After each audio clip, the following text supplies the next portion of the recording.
एक समय की बात है, एक छोटे से गांव में एक सास और उसकी बहू रहती थीं। सास बहुत ही दयालु और समझदार थी, लेकिन बहू बहुत लालची और स्वार्थी स्वभाव की थी।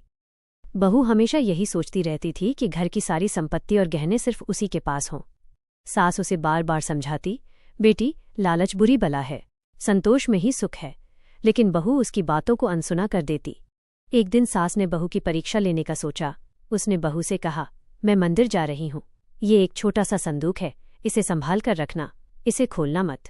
बहू ने सिर हिला दिया, लेकिन उसके मन में जिज्ञासा और लालच दोनों जाग उठे। जैसे ही सास घर से गई, बहू ने तुरंत संदूक खोल लिया। अंदर उसे सोने चांदी के गहनों की जगह सिर्फ कुछ पुराने कपड़े और एक चिट्ठी मिली। चिट्ठी में लिखा था, जो इंसान लालच करता है वो असली खुशी और भरोसा खो देता है।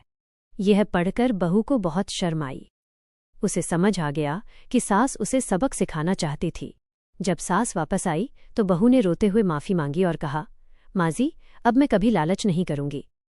सास ने मुस्कुराते हुए उसे गले लगा लिया और कहा, बेटी, गलती से सीख लेना ही सबसे बड़ी समझदारी है। उस दिन के बाद बहू का स्वभाव बदल गया।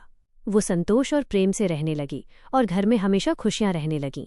सीख, लालच इंसान को दुख देता है, जबकि संतोष जीवन को खुशहाल बनाता है।